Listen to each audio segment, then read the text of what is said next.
jangan dekat-dekat sama gue geli lihat muka lo, kata Natalia pada Nathan, sahabatnya yang beberapa waktu lalu sudah sah menjadi suaminya.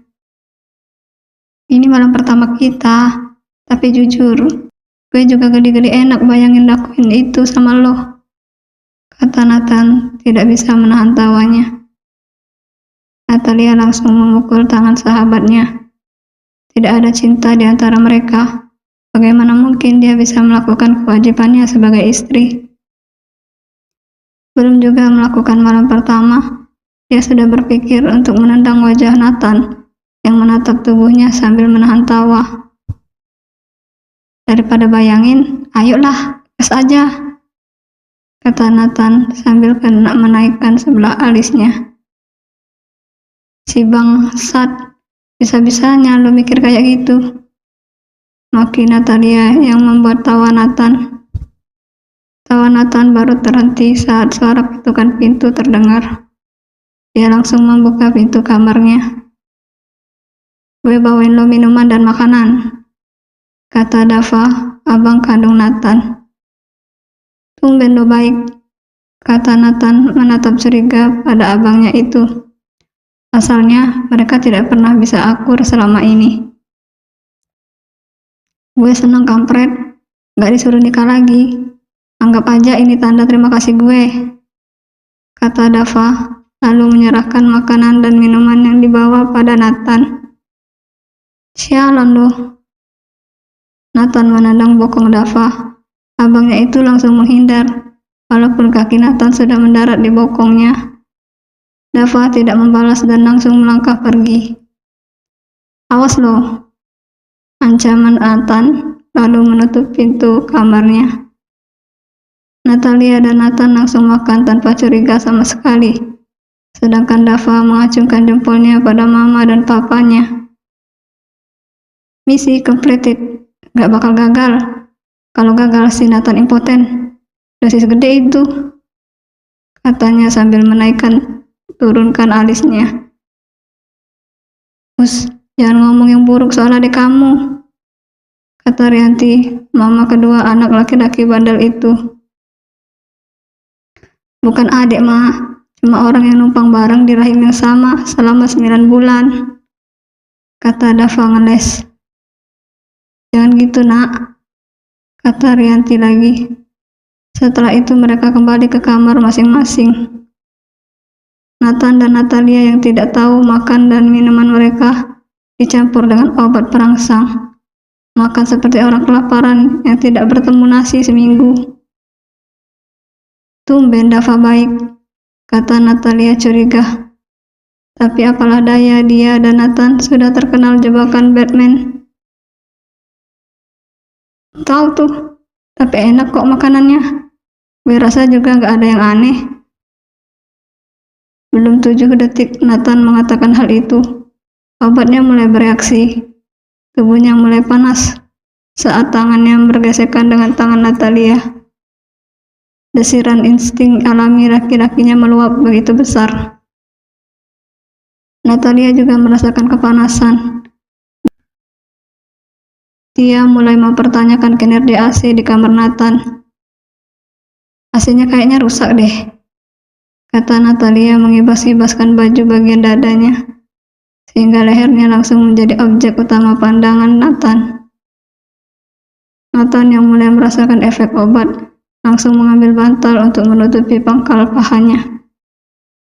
Dia bukan anak polos yang tidak bisa menebak apa yang terjadi. Dia dan Natalia sudah berada di atas pengaruh obat itu. Dalam hati, Nathan memaki Dava. Bisa-bisanya kutu kampret itu menjebaknya. Makiannya semakin keras dalam hati saat melihat tatapan sayu Natalia. Nat, badan gue panas banget, kata Natalia mendayu-dayu. Nathan sekuat tenaga menahan rasa sakit dan resah. Sudah sah, tapi dia malah tersiksa. Perjanjiannya dengan Natalia adalah tidak melakukan hubungan suami istri, sehingga saat mereka bercerai nanti, mereka bisa pergi tanpa kerugian apapun. Nathan, kok badan gue aneh? rengek Natalia dengan wajah memerah. Nathan melempar bantal yang menutupi pangkal pahanya. Persetan dengan perjanjian. Setelah ini, lo milik gue seutuhnya.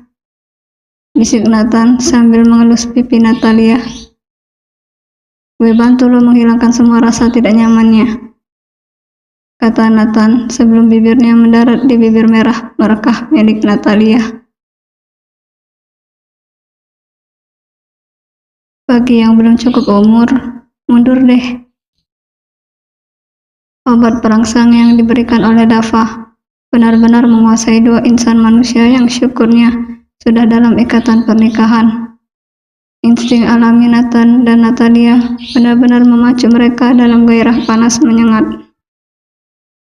Melupakan perjanjian yang sudah mereka buat di atas hitam dan putih. Dua anak manusia itu pasrah pada panasnya sensasi gairah. Walaupun ini pertama kali dan tidak memiliki pengalaman, mereka menyelam dan melayang dalam indahnya penyatuan dua insan. Jari jemari Nathan begitu piawai dalam mencari madu cinta penyatuan.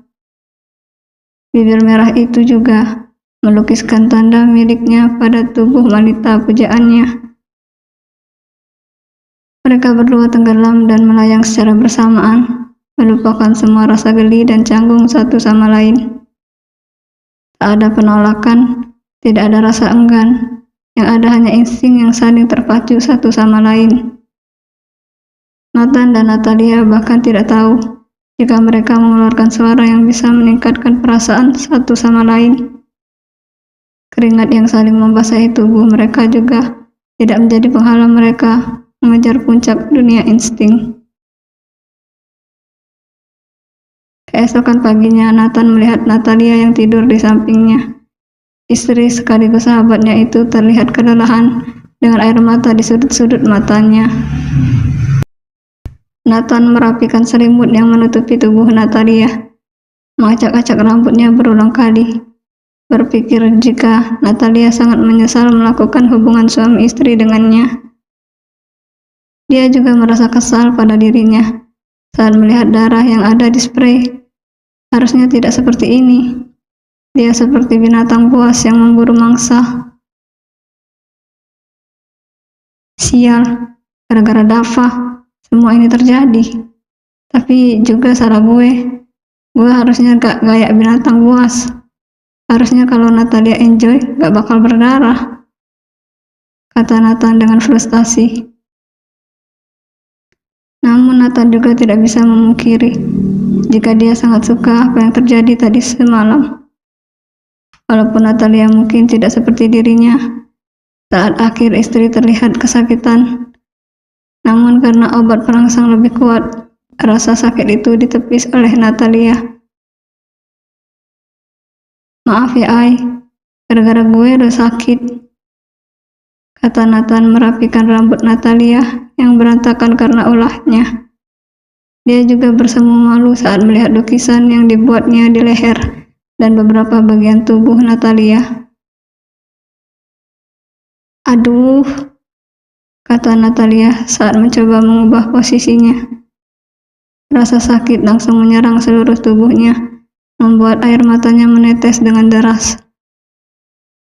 Sekarang Natalia ingin mengutuk orang-orang yang mengatakan jika malam pertama itu indah. Indah bagian mananya?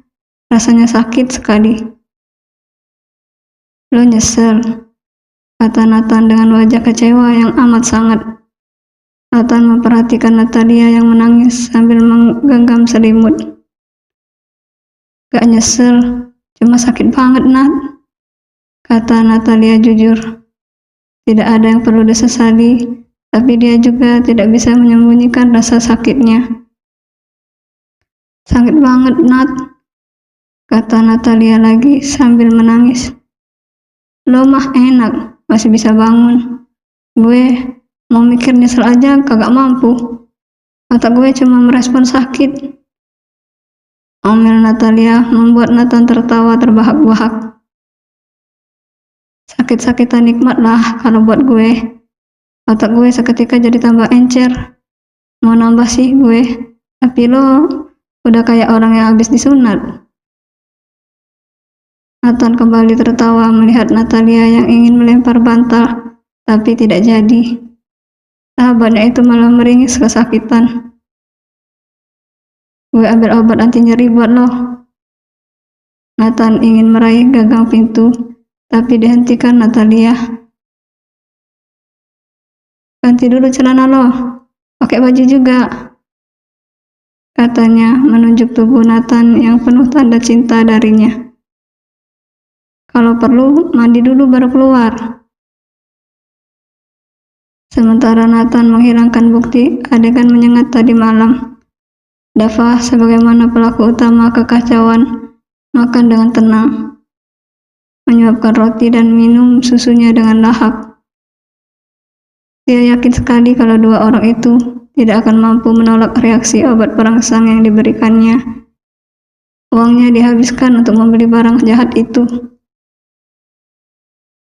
Dav, kok adik kamu belum bangun juga? Tanya Rianti dengan penasaran. Jangan-jangan Nathan dan Natalia malah bertengkar, bukannya malam pertama. Walaupun mereka itu sahabat, tapi mereka lebih banyak bertengkarnya daripada akurnya. Masih kelelahan kali mah. Kalau enggak ya impoten. Frustasi gara-gara itunya enggak bangun, kata Dava santai. Rama yang mendengar perkataan anaknya langsung tersedak. Jangan ngawur kamu. Keturunan papa enggak mungkin impoten. Pasti gagah perkasa kayak papa. Kalau Dava sih nggak usah diragukan. Kalau Nathan siapa yang tahu? Papa dan Mama lihat sendiri aja gimana anak kalian itu. Tidak lama kemudian, Nathan datang dengan rambut yang masih basah dan muka cemberut. Dia langsung menendang kursi yang Dava duduki. Tidak ada yang berani bersuara. Sudah tidak dipukul saja, Dava merasa bersyukur. Dia sebenarnya takut bertemu adik kembarnya itu. Namun dia juga penasaran dengan kejadian tadi malam. Apakah berhasil atau gagal total? Nyari apa nak? Tanya Rianti memberanikan diri saat melihat putra bungsunya mengobrak-abrik lemari. Nyari obat anti nyeri buat Natalia, katanya sembari menatap tajam pada Dava. Dava sudah menginjak lantai dengan keras, bersiap-siap lari. Tapi dia tahu itu tidak berguna. Kalau Nathan berniat untuk menghajarnya, dia pasti tidak akan bisa kabur. Tangannya sudah bergetar takut sekarang. Gak makan dulu, kata Rianti saat melihat Nathan yang buru-buru kembali ke kamarnya. Gak usah, buat Dava aja. Dia butuh banyak tenaga setelah ini. Dava langsung menjatuhkan roti yang dipegang. Matilah dia. Sepertinya untuk beberapa minggu ke depan, dia harus mencari tempat persembunyian. Kalau tidak, habislah dirinya dipukuli adiknya. Bukan takut, tapi jelas kalau tenaganya sangatlah kalah dengan Nathan. Mati gue, kayaknya butuh kuburan buat diri sendiri, kata Dava dalam hati. Dia sekarang jauh lebih lemas dari Natalia yang sedang diberikan obat anti nyeri oleh Nathan. Kok mukanya Nathan kusut banget, Pak? Apa nggak berhasil ya? Kata Rianti pada Rama suaminya. Tak lama, kayaknya sulit bagi kita menimang cucu gemuk dan lucu. Udah berhasil itu, kata Dava sambil terbayang-bayang gambaran kematian di otaknya. Kok cemberut? Kata Rianti lagi. Apa obat perangsangnya kebanyakan? Tahu deh, penting berhasil, tapi nyawa taruhan. Katanya dengan nada seorang laki-laki yang sedang memperbaiki tower kartu berwarna merah. Ah, mampus gue. Dava kembali ke kamarnya dengan kondisi yang lemas. Padahal Nathan sama sekali belum berpikir untuk menghajar abangnya. Dia sedang fokus untuk merawat Natalia dan membereskan semua kekacauan yang telah dia buat. Tanpa obat perangsang aja gue mampu. Lo malah ngasih dosis yang gak ngotak, katanya Nathan saat membantu Natalia ke kamar mandi. Mama dan papa lu gimana? Baru hari pertama gue udah gak sopan, gak ikut makan, kata Natalia menggigit bibirnya. Dia tidak ingin dibenci oleh keluarga Nathan. Cukup keluarganya saja yang membencinya. Gak apa-apa, kalau lo keluar nanti mereka malah lebih panik lihat muka lo pucat. Yang ada nanti dipanggilin ambulan. Masa gue bilang ke dokter lo sakit karena malam pertama, kata Nathan sambil tertawa. Sialan lo, gak tahu diri, udah bikin gue kayak gini. Natalia memukuli bahu Nathan dengan semangat. Habis lo juga mendesah, gimana gue gak semangat? Lo bilang bayangin aja lo geli, tapi lo malah hilang kendali. Gue kan laki-laki normal yang gagah perkasa, mana tahan lihat cewek cantik di depan mata. Awas lo Nat, kita udah langgar perjanjian. Gimana dong?